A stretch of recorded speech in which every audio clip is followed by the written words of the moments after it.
Assalamualaikum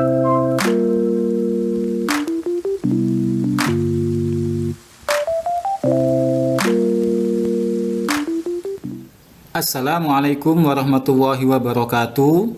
Hamdan wa syukran lillah wassalatu wassalamu ala rasulillah Sayyidina Muhammad ibni Abdillah, amma ba'du. Anak-anakku kelas 8 SMPIT Darul Quran, alhamdulillah pada pagi hari ini bertemu kembali dengan Pak Mutakin pada mata pelajaran Pendidikan Agama Islam dan Budi Pekerti. Namun sebelumnya, mari kita bersama-sama berdoa di dalam rangka semoga ilmu yang kita terima menjadi ilmu yang bermanfaat. Amin ya rabbal alamin. Bismillahirrahmanirrahim. Raditu billahi rabba wa bil islami dina wa bi Muhammadin nabiyyan wa rasula. Rabbi zidni ilma warzuqni fahma waj'alni min ibadika sholihin. Amin ya rabbal alamin. Anak-anak, semoga ilmu yang kita terima menjadi ilmu yang bermanfaat, dan semoga Pak Mutakin harap pagi hari ini kalian tetap semangat, tetap sehat, dan jangan lupa tetap menjaga kesehatan di masa pandemi seperti ini. Mudah-mudahan kita dijauhkan oleh Allah dari segala macam penyakit. Amin ya rabbal alamin.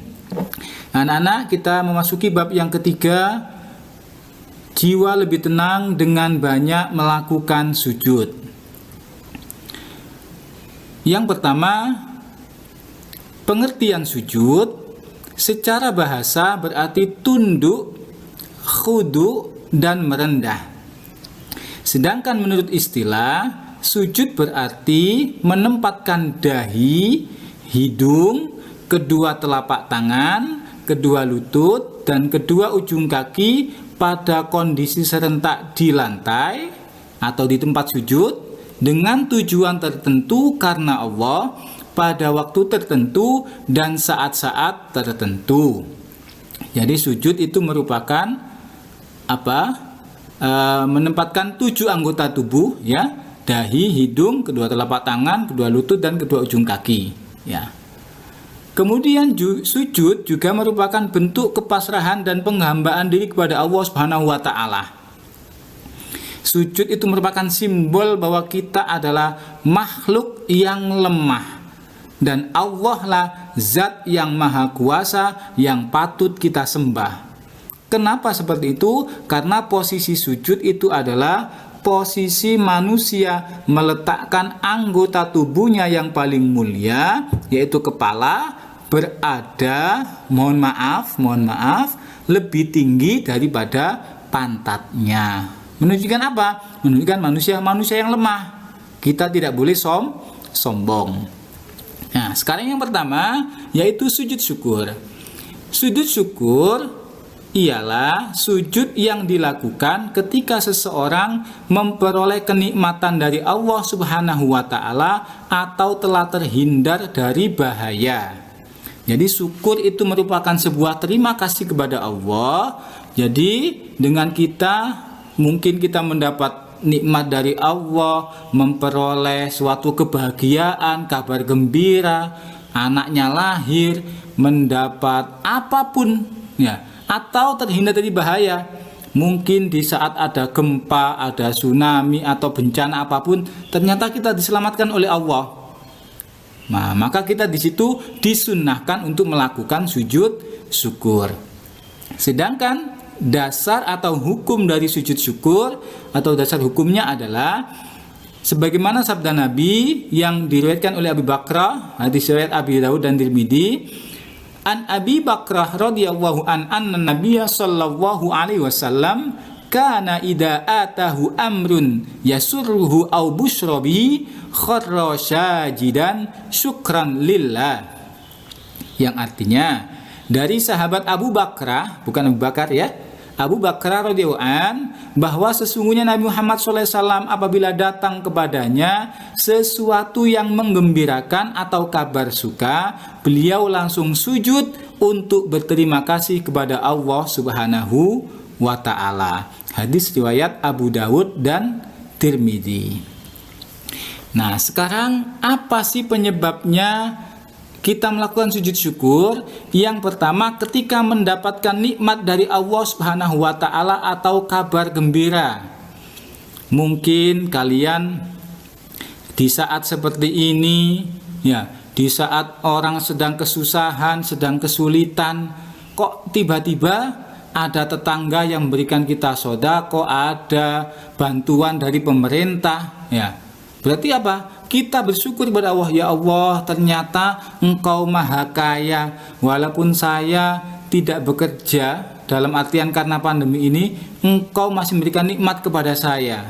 Nah, akhirnya apa? Berterima kasih kepada Allah atau mendapat kabar gembira. Ya. Mendapat gembira seperti apa? Ya tadi ada kelahiran anak atau kabar gembira, apapun yang menggembirakan lah, ya. Kayak mungkin orang selesai pulang dari umroh, dari ibadah haji, begitu turun di pesawat, tiba di bandara, di tanah air, dia sujud syukur. Loh, kenapa?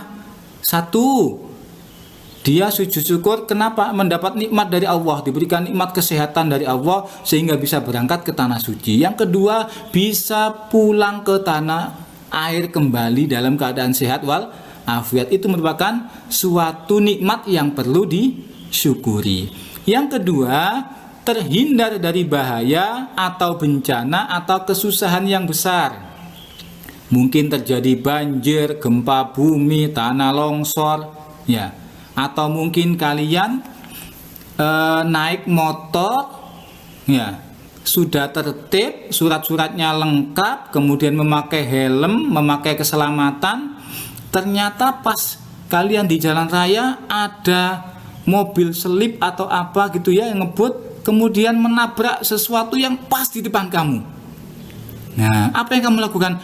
Alhamdulillah ya Allah, bukan saya yang terkena musibah. Nah, seperti itu. Berarti apa? Kita terhindar dari bencana atau musibah. Dan yang ketiga, selalu merasa mendapatkan nikmat dari Allah Subhanahu wa taala sehingga sujud syukur dilakukan setiap waktu. Ini bagi orang-orang yang sudah merasa dekat dengan Allah. Contohnya apa? Banyak nikmat Allah yang diberikan kepada kita. Nikmat Allah itu tidak hanya berupa uang saja, tidak hanya berupa materi saja. Panjang umur itu nikmat dari Allah, sehat itu nikmat dari Allah, diberikan kesempatan itu adalah nikmat dari Allah. Ya. Makanya ada orang yang senantiasa sujud syukur. Kenapa? Karena selalu mendapat nikmat Allah. Nikmat Allah itu sekian banyaknya, saking banyaknya sehingga kita tidak bisa menghitungnya. Contohnya apa? Kita bangun pagi, alhamdulillah mata kita bisa terbuka. Duh, jangan dianggap remeh, ya. Kita bisa membuka mata dan menutup mata itu adalah nikmat yang besar.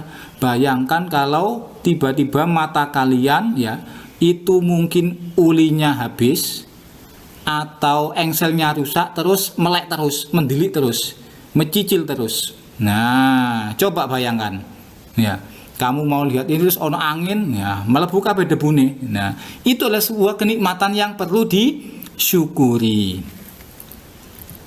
Sekarang tata cara sujud syukur. Yang pertama adalah berdiri atau duduk, yang lebih utama dengan duduk, ya, menghadap kiblat. Kemudian yang kedua, berniat dalam hati melakukan sujud syukur. Adapun niat yang perlu dilafalkan adalah nawaitu sujuda syukri sunnatan lillahi ta'ala. Saya niat melaksanakan sujud syukur karena sunnah, karena Allah Subhanahu wa ta'ala. Jadi niatnya itu dilakukan ketika takbir, kemudian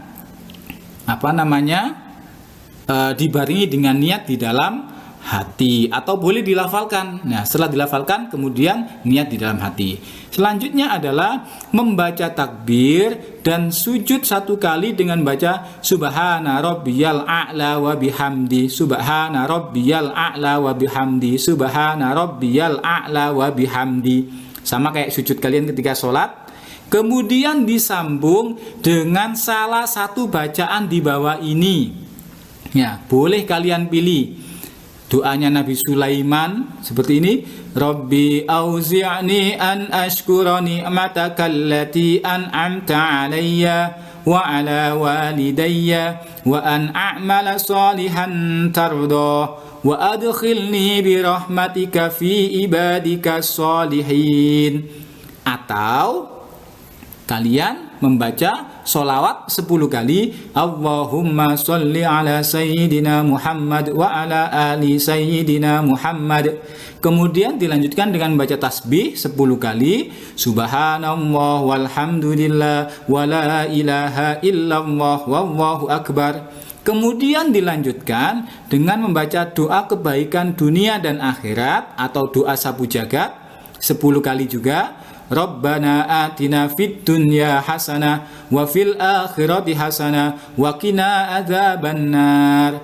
Kemudian dilanjutkan dengan duduk dan diam sejenak, tumaknina, tanpa membaca doa tasyahud. Kemudian salam sebanyak 2 kali ke kanan dan ke kiri. Oke anak-anak, untuk lebih kalian bisa memahami, coba perhatikan video berikut ini.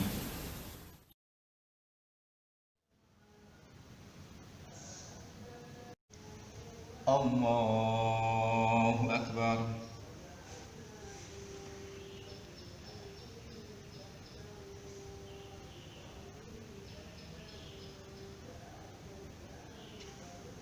Allahu Akbar. Assalamualaikum warahmatullahi. Assalamualaikum warahmatullahi. Nah, bagaimana anak-anak? Sudah paham? Nah, bisa kalian praktekkan di rumah biar lebih memahami lagi. Nah, sekarang yang terakhir yaitu hikmah sujud syukur. Yang pertama, apa hikmahnya? Hikmahnya adalah terhindar dari sifat sombong dan angkuh. Kenapa demikian? Dengan bersujud seperti Pak Mutakin sampaikan tadi di awal, itu manusia mengakui dirinya adalah makhluk yang lemah, makhluk yang tidak punya apa-apa. Manusia itu lahirnya tidak membawa apa-apa, tidak mempunyai apa-apa. Apabila ketika ia sudah besar, menjadi orang kaya, menjadi pejabat, menjadi apapun, orang yang bermartabat, itu adalah amanah dari Allah Subhanahu wa Ta'ala yang tidak boleh membuat kita menjadi sombong dan angkuh. Yang kedua, memperoleh kepuasan batin berkaitan dengan anugerah yang diterima oleh Allah berkaitan dengan anugerah yang diterima dari Allah Subhanahu wa Ta'ala. Kalau kita diberikan sesuatu oleh ayah kita, oleh ibu kita, oleh orang lain, ketika kita mengucapkan terima kasih itu ada kepuasan batin tersendiri. Oh, berarti saya menghargai kalau saya sudah dikasih sesuatu oleh orang lain. Sama ketika kita mendapat nikmat dari Allah, itu akan mendapatkan kepuasan batin yang tersendiri terkait kita wujud rasa terima kasih kita kepada Allah Subhanahu wa Ta'ala. Yang ketiga, merasa dekat dengan Allah sehingga memperoleh bimbingan dan hidayahnya. Posisi sujud itu adalah posisi terdekat antara manusia dengan penciptanya, antara hamba dengan Allah, dengan penciptanya. Makanya disunahkan ketika sujud itu kita berdoa kepada Allah sebanyak-banyaknya, ya, terutama di sujud terakhir di rakaat sholat yang terakhir. Tapi doanya adalah doa bahasa Arab, ya. Jadi posisi sujud adalah posisi paling dekatnya manusia dengan Allah Subhanahu wa Ta'ala sang pencipta. Ada yang mengatakan sujud itu adalah kita berbisik dengan bumi tapi didengar oleh langit. Ya kan? Jadi ketika kita sujud baca Subhana rabbiyal a'la wa bihamdi, ya Allah engkaulah zat yang maha mulia, yang maha tinggi, yang maha luhur. Berarti kita mengakui kalau kita rendah. Nah, itu kita berbisik kepada tanah, kepada tempat sujud kita. Tapi yang di langit sana semua mendengarnya. Allah mengabarkan, wahai malaikat, ini loh hambaku yang kata kamu manusia itu adalah makhluk yang sombong, sekarang manusia bersujud kepada Allah Subhanahu wa ta'ala, dibanggakan oleh Allah Subhanahu wa ta'ala. Dan yang keempat, memperoleh tambahan nikmat dari Allah Subhanahu wa ta'ala dan terhindar dari siksanya. Sebagaimana firman Allah yang sering kita dengarkan, la in syakartum la azidannakum wa la in kafartum inna azabi lasyadid. Apabila kita mau mensyukuri nikmat Allah, pasti akan ditambah oleh Allah Subhanahu wa ta'ala. Ya, kita dikasih orang kok terima kasih. Kira-kira besok-besok kalau orang tersebut punya sesuatu lagi, mau ngasih kita apa enggak? Tentu mau. Nah, Allah juga seperti itu. Dalam artian ketika kita mendapat nikmat dari Allah, kok kita syukuri, kita terima kasih, pasti akan ditambah oleh Allah Subhanahu wa ta'ala. Tapi kalau kita tidak syukuri, ingat siksa Allah sangat pedih. Alhamdulillah. Demikian materi kita pada pagi hari ini. Semoga menjadi ilmu yang bermanfaat. Apabila anak-anak ada hal-hal yang perlu ditanyakan, silakan tanyakan di grup WhatsApp. Dari Pak Mutakin kami cukupkan. Subhanakallahumma wa bihamdika asyhadu an la ilaha illa anta astaghfiruka wa atubu ilaik. Wallahul muwaffiq ila aqwamit thoriq. Wassalamu alaikum warahmatullahi wabarakatuh.